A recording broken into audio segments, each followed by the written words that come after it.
I know what you did last summer, so I will let you take it away.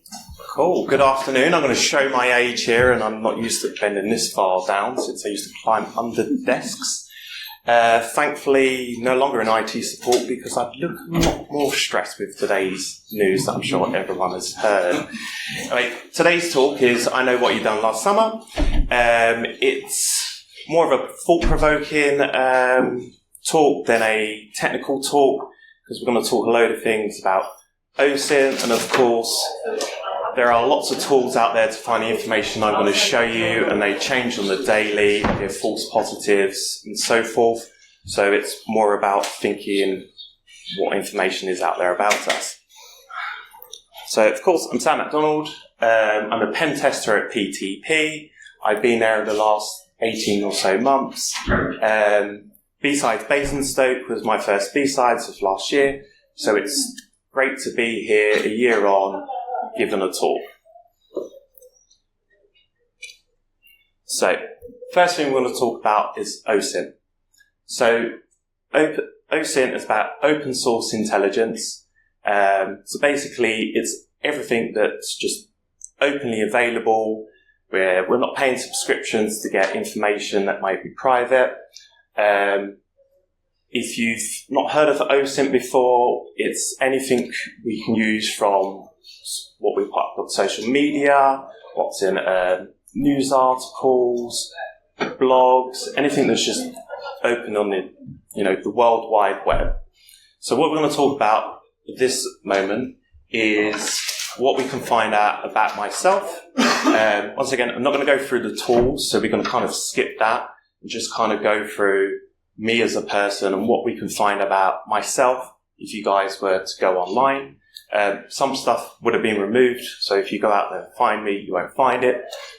Other stuff I don't think I've got around to removing yet, which I think my other half might get upset about, so please don't find out who she is. So, okay, I picked the wrong, yeah. So it says LinkedIn, I picked clearly the wrong colour text for that screen. So we're going to talk about LinkedIn. LinkedIn is a treasure trove of information as a person. It's an online CV platform if no one's ever used it before. Basically, it's just a digital version of our CV. So about us, work experience, so forth. People put their own opinions and posts. So it's a cross between a digital CV and any other social media platform like Instagram, Twitter, X, whatever you like to call it these days. So if we were going to do a case study on myself, finding myself is quite easy. Sam MacDonald, you already know what I look like, or if you don't know what I look like, you might have an idea of what company I work at, which of course comes across Pen Test Partners. So starting from that small bit of information you've given as a target, we can then start looking at past experience. So we know where you are, that's maybe not a particular big deal, but let's see where you've been. So before I worked in cybersecurity, I was an IT contractor working in support. Like I said before, I'm glad I no longer do that today.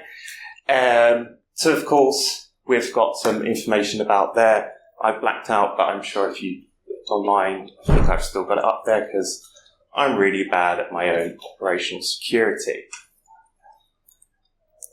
In addition to people putting up their experiences, they put a lot of certifications that they may have. So I'm a CSTM, which is a cyber scheme team member, which means I've got SC clearance, which just allows me to do basic work with certain government departments, whether that's the local council, other departments such as the DVLA. I speak a lot of Americanisms, so to make sure I got the right department. And so forth. So that's quite an interesting piece of information, which we'll tie up later on. Then often people, because I'm of a certain age, we're talking about my education from 97 to 04, I have to look because I can't remember. I'm an individual that I have to think twice of how old I am.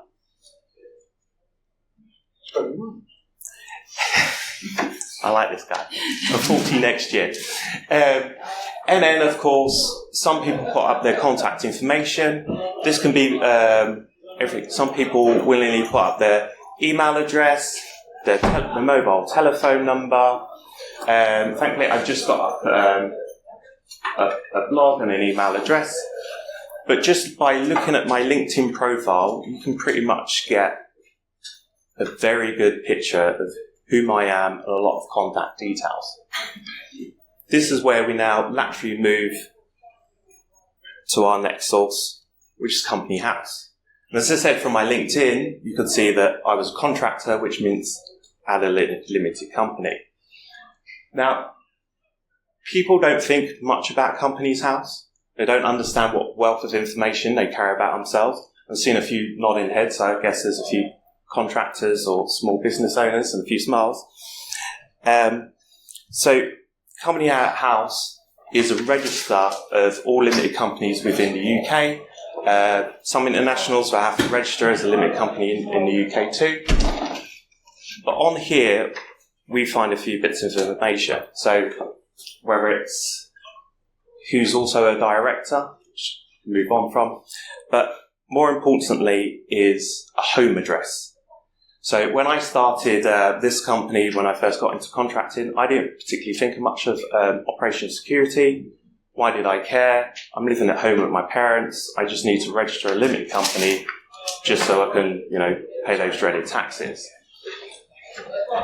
But the problem is, as people progress their limited company, then they start thinking, maybe I shouldn't have my my home address sitting on there. Maybe I should, register a forwarding company, a company that will, take in your mail, answer some phone calls, and they change it, thinking, that's it, I'm operationally secure, no one knows where I live. Mm-hmm. However, with the giggles, everything is tracked. There will be a log that will say the change of address, or if you go to any of my statements or filings, you will see the home address of when that filing was made. Which also gives a clue if you're looking at an individual of how much money I'm making, how much debt I may be in, who your creditors might be, and then including on Company's House, although they don't put the full date of birth, they will have a month and a year, or looking into a colleague of mine doing a bit of an optech on him, being American, they did get the dates one way round, and I managed to get his full DOB. Nice. And this is very interesting on a personal note. I do have a lot of people that, will always go, I earn X amount, and I earn this, and I earn that, and I go straight on there, and it's like, no, they don't. That's before we get into their CCJs, but that's a conversation offline. So next we're going to move into social media. Now, I'm 38. I grew up in an age where, you understand what you put out there stays forever. We see a lot of things in celebrities, with the past, catching up with them now, something that they said a few years ago. But even still, we still throw information out there without really taking a second thought of, do I really need to put up there? Do I really need to put up that I'm here at B-Size Basingstoke? I did on my stories, but I didn't throw in that I had a drink earlier at lunchtime, because it was like, well, that's probably not the best thing for the office to see. That's fine, I understand this, they're all the right thing. So, look at this, it's... That's more than just a drink. Well, I like the hard stuff, especially if it's Japanese. So here, just a random bottle of, Nicker from the barrel. Great whiskey if you're in a whiskey. Japanese whiskey is awesome. There will be a couple of pictures on that. You think, okay, well, it's just, this guy likes Nicker from the barrel. Then, of course, I had a friend live out in Dubai. So I spent a lot of time on my off time out there. Once again, they're just holiday pictures. So, I think I'm out there every couple of months, spending a bit of time hanging out. Not particularly a big deal to share with everybody. Moving on. And then going back to the Americanisms, I know there's a gentleman here, I'm not too sure whereabouts he's from, but I'm a Boston Red Sox fan, have been for a while. watching on a 14-inch CRT. Didn't have a clue where the ball was because it's so tiny. But once again, these are all things that we just share on our social media, not giving two thoughts about what we share and how that may impact us. Then we'll move on to fitness tracking apps. Now, as time's gone on, we're all getting more and more, we're focusing more on our physical health as well as our mental health. You get into an age like, okay, maybe I should track this, make sure that I'm hitting my targets. So there are a number of different apps. There's hiking apps, which have started to use and clearly haven't in the last year, please don't judge. Running apps, things that track our food intake. Once again, we kind of just uploading this information, like, oh, it's there for myself, get a like here and there from some random person in Wales that goes, yeah, cool, good run. Not really thinking about why we're throwing up there. Do I need to throw that up there? So this was 23. That shows you how bad it is. It's a year ago. Nice little 6K. Now I'm just showing off, but now I do more than a K walking. Another run and more runs. You're sitting there thinking, okay, cool. This guy likes to run. Pretty cool. Does the same route. Generally at the same time. Sounds cool. Then we start thinking, where else can we look and find out more about myself? So, if I get the colloquial terms wrong for these particular dating apps, just excuse me, but I'd like to just say the conventional dating apps, which we've used single in the last good 10 years or not, things like Tinder, Hinge, Bumble, the list goes on. I'm sure there's 5 more in the last month that I've not heard of, that I'm not allowed to go on. But once again, we throw up a lot of information about ourselves because we want people to like us. We want people to hit the like button. We want to show off. We want to be like, I like drinking at the company bar overlooking over London Bridge. How cool is that? Oh, look, he's really interested in giving a talk at B-Sides. Oh, he sounds cool. More alcohol. So IT, I was a teacher before IT, makes sense. Talking about the sort of, ladies that I'm particularly into. Of course, I want people to know this is my sort of target audience. And then, of course, I'm so funny I tell dad jokes as I'm nearly 40 with no children. And, of course, more alcohol. That time in Prague, so, I do get about. I'm, very cultured. Once again, just nonchalant sort of information. It's not important. So I've used the terms alternative dating apps. Some people understand which ones these are. I won't name them, but I think some people will know what they are. So these are, I think, the most vanilla term to use, be the more spicy apps. So I assume most people have heard of the terms of Grindr. So this is more for the, a wider accepting community of what you're into. So this is one about myself. A little bit of the spicy things that I might be into. Something that I'm not particularly going to share on Hinge where, maybe a colleague or a boss or, a relative that recently got divorced after 40 years. You share more spicy images, things that you think, well, it's irrelevant. The only people that are going to see this are like-minded people. There's no judgment. Why does it matter what I share? And then this is, I'm not a unicorn at all. But this is another online dating app. We share more spicy images. This one you've got groups that you can join to, or say furry? Well, it's my niece's little unicorn, and I'm just a pleb. Ironically, I actually did put that on the profile. This isn't for the actual website. I did put that on the profile, which I do need to pull down sometime this weekend. But more spicy content, more local website, local community groups, a bit like B-Sides Bake Soup. I can find something that I'm into in my local area. You know, I want to attract people that are local to me. They can find me. I want that information out there. No one that's outside that community is going to see it. So, we've kind of talked about what information that's out there that you can openly find about myself. None of that information was bad.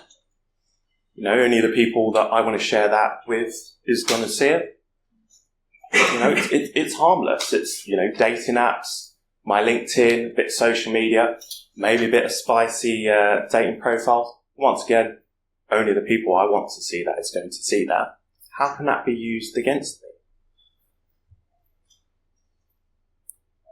Well, we've all heard of account takeovers. You know, you go in, someone will reset your password. They've got your email, it's easy. Makes it a bit harder if they've got to ask some questions about you. Then just look at the sort of questions that they ask. What secondary school did you attend?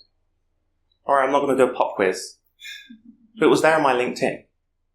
Well, that's easy enough. What was your favourite drink? Well, I think it's nicked from the barrel. There were several shots and I want to put beer. A bit more cultured. What was your favourite sport? Well, I look like baseball. I mean, I've got the jersey and everything. What's your favourite holiday destination? I think that the fact that even my own family members didn't realise I lived in the UK still.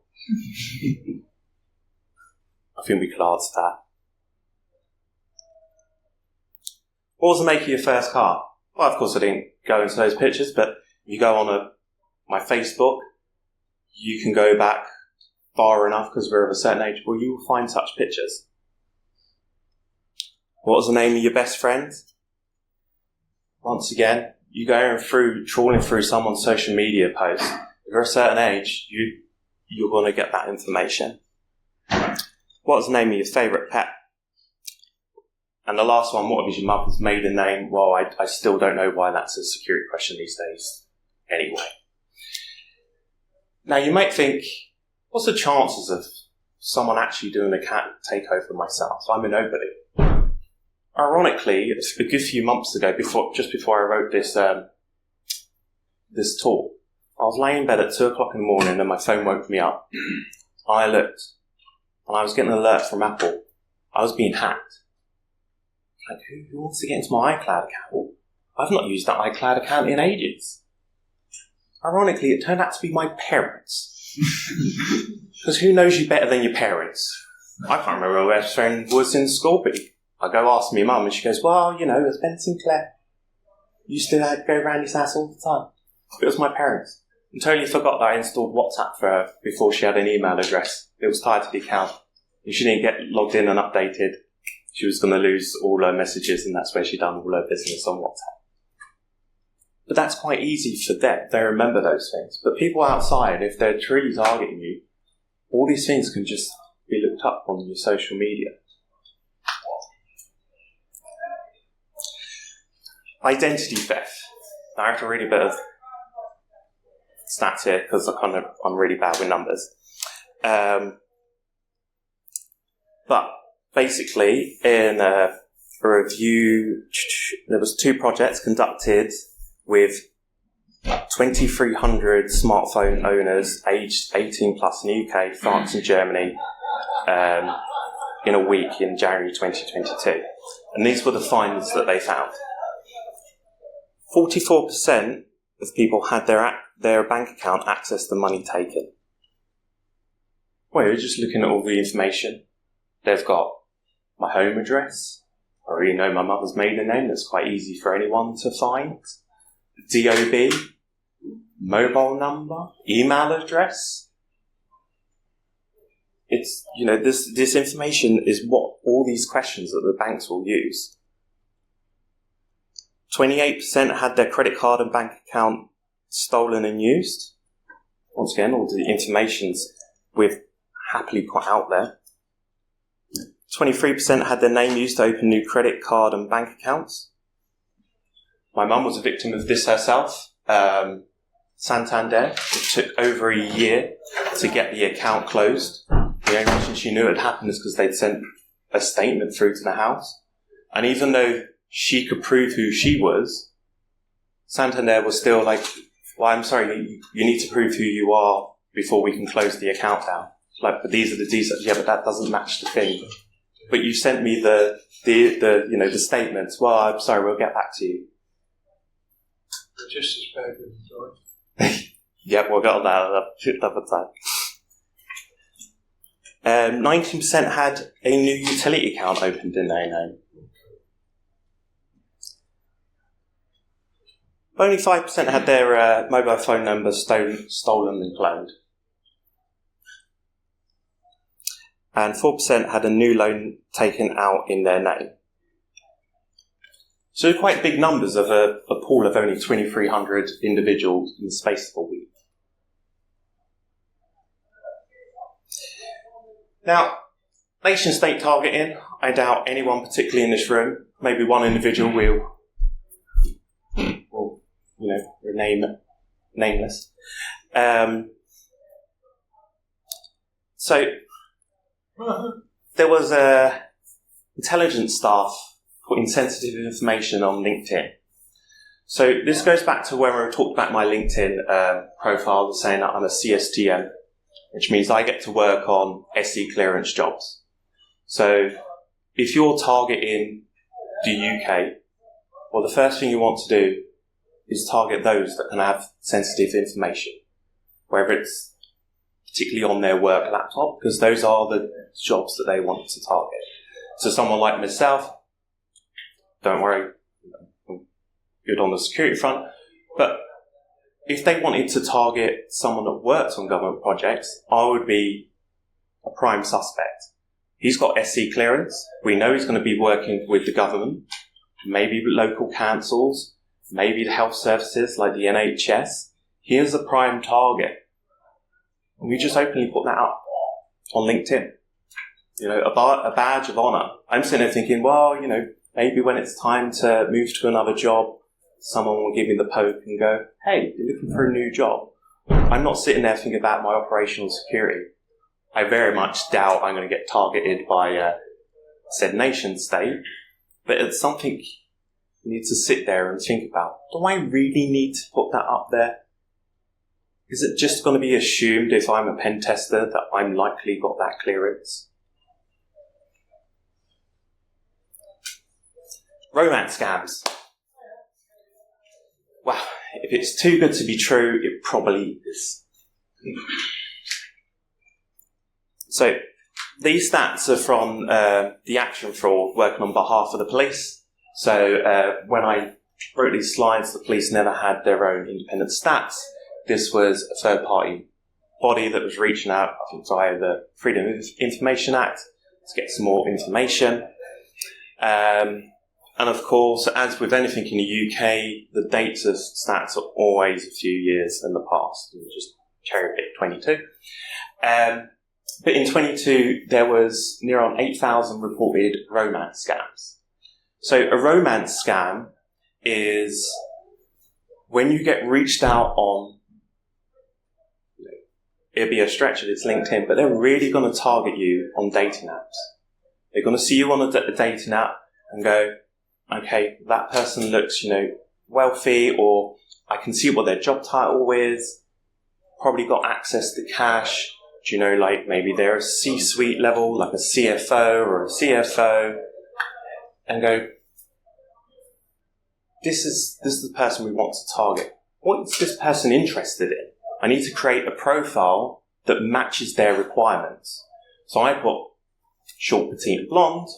So I'm going to create a profile of a short, petite, and blonde individual, knowing that if I like this individual, I've got a higher chance of getting a like back, and then they go with the social engineering and reeling that person in. On average, victims lost £11,000. So they're clearly not targeting, the average person. They're targeting people. I mean, I don't think many people in this room probably have £11,000 of cash sitting around, and let alone willingly share that around. So they're clearly targeting people that they believe have access to such funds and not going to think twice about sending it on to someone else. This was the interesting stat from this census, is that nearly a fifth of dating scams were reported by people 20 to 29. I'm quite confused. I never had that much of disposable income between those ages. I'm nearly twice that age, and I still don't have that disposable cash. And it was then followed by near on 20% in their 50s and a bit shorter in their 40s. Not too sure why those particular age ranges were the targets. With the older gaps, you kind of understand. As you get older, as I did myself, you want more love and affection. You're thinking about settling down. You become more vulnerable to such scams. The younger generation, I'd be curious to speak to anyone in that age bracket and quite get why that potentially may be that high. Sextortion. So, sextortion is an interesting one. So sextortion occurs when intimate images or videos are captured during an online sexual exchange. The victim is subsequently blackmailed, threats to share them, often with friends and family. So, when I initially wrote these lines, there wasn't much information out there. It was a struggle to even get an actual definition, let alone statistics. But over the last couple of weeks, there's been more and more of this coming out. I'm of the age when the webcam was invented. I'm also of an age where I was foolish and shared images with people that probably I shouldn't have. And this leads into the next stat. So the UK's revenge porn helpline revealed it received 1,100 reports of sextortion in 2021, which compares to near on 600 in 2020. Nearly 9 in 10 cases involved the male victim. So we can talk offline about why that male is. That's probably because we're idiots. Pure and simple, we're just idiots. We will share images of ourselves without giving it a second thought. And I will stay straight up so I don't have to answer it later. Never share an image that hasn't been requested with another individual. It's against the law and it's just really bad form.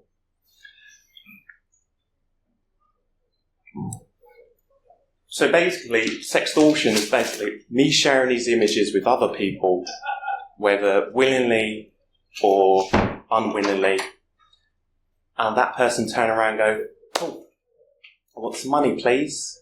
I know where you work. I know where you live. I found your mum on Facebook. I found your dad on a dating site. I'm going to share that with that person." And they'll keep doing it. And with anything on blackmail, there's never just one time. So on this is the disgusting crime, as well as sharing images with someone that hasn't requested them. If you're ever a victim, please call the local authorities. Cyberstalking. So, cyberstalking is a really grey area. I think it's still in the UK. It's not properly defined as in terms of what is cyberstalking. Hence why the victim numbers are quite low, doesn't get reported, but it's effectively of online harassment.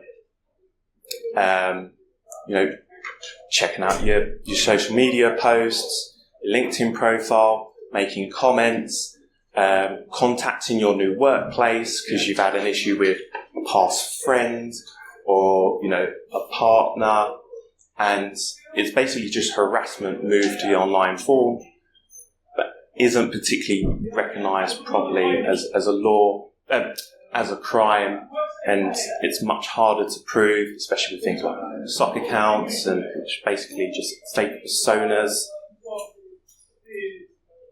And it's just some more stats on that.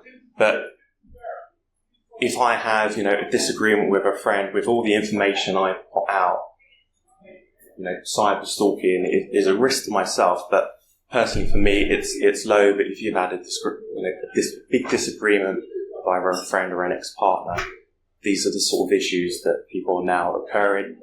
Once again, it is a crime. Seek your local authorities and the special help groups.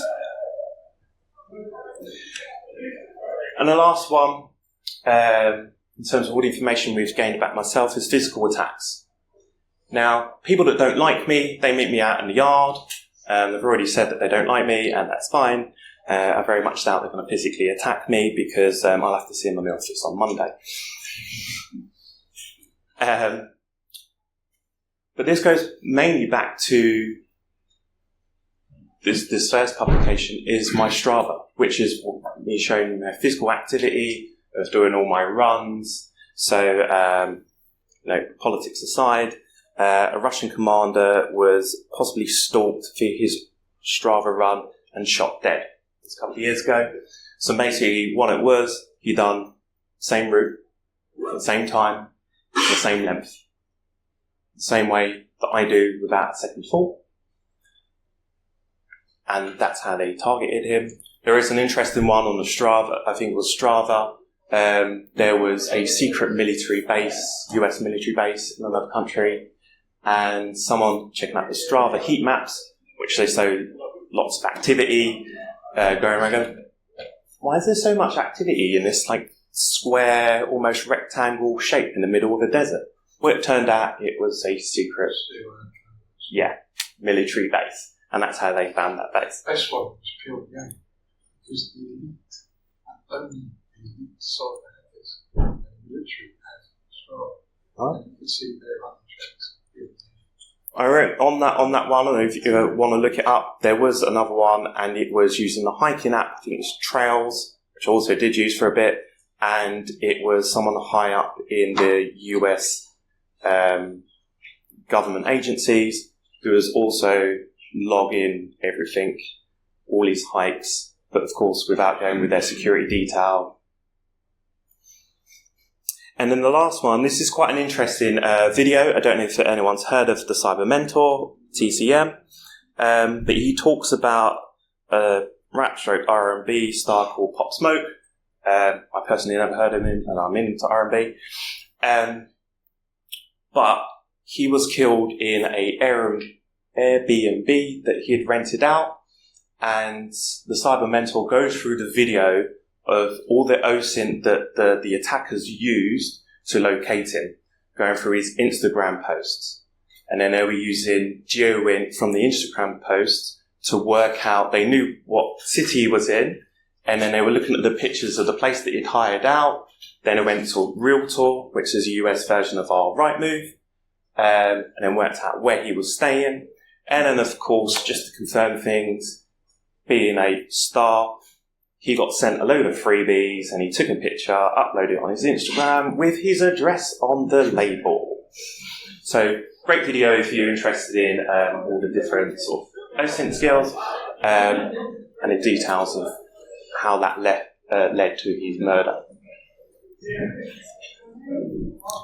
So, of course, those are all the threat scenarios that come from OSINT and looking at a particular individual. Everybody has different risk tolerance and risk appetite, which I think this morning's talk discussed. I think most individuals, I don't know you personally, most of these threat scenarios are not going to happen. I don't think any of us are going to be targeted by APTs or sextortion scams, if you take my advice. Cat takeovers probably at best, but I'd always look to a relative that knows you best. So the main focus of the talk is to sit back and go, do I need to put the information out there that I do? Do I need to put it out there when I do it? So if I'm here, do I need to put it now? Do I wait a day and go, oh, I was at B-sides? Or if I'm on holiday, do I need to let everybody know, oh, by the way, I'm on holiday and my house is unattended? We see it constantly throughout the UK as football stars being targeted while they're on international duty, because everybody knows that the whole family is in Germany and at the Euro 24s.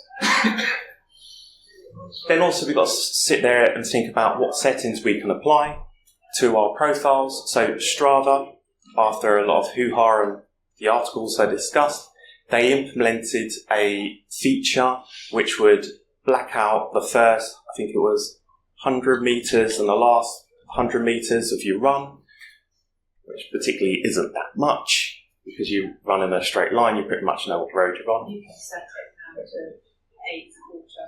Oh, really? To half a mile. Oh, also. Yeah, when they introduced it, it was a very short period of time. You had to opt in. Yeah, and there was a triangulation tool that came out that you could find the start. Oh, wow. There's almost like a case in point on that. There was a bug found in one of the dating apps, Bumble, where you could triangulate an individual. So ICO is really good guidance on the organisation. So the goal is about 128 pages, always worth having a copy of that. But that's the thing. It's like look into the privacy settings. Do I need to share my Strava profile with anyone? No. So as much as the 100 metre, quarter of mile now is beneficial, I don't really need to share it with anyone. It's only there for myself.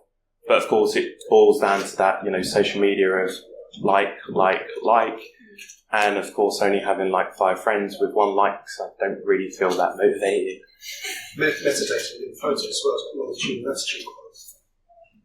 And that's the thing. There's so much information we put out. Do we need to? The other thing is, what's going wrong with people who are stupidly taking data they don't need? I don't know how many times I've been asked for my date of birth. In this country, we only have one personal identifier. That's our birth certificate. Everything else forms off. And it's just criminal that people even consider taking date of birth unnecessarily. But you've got to remember, if you're not paying for the product, you are the product. We're back to the work of a guy called Dusko Panovich. I encourage you all to look at Dusko's little he blew the model on that, and he got fired from California at the time. So that's the talk. As I said, it's not really a technical talk. I just hope you walk away and go, do I really need to put that on there? Not going to get targeted. But there'll be other things you'd be sitting and go, maybe I should have a second thought about my dating profiles. Maybe I shouldn't, register a limited company at my home address. If you're going to send free pizzas to my parents, pepperoni, no vegetable stuff, definitely no pineapple. That's the talk. Awesome.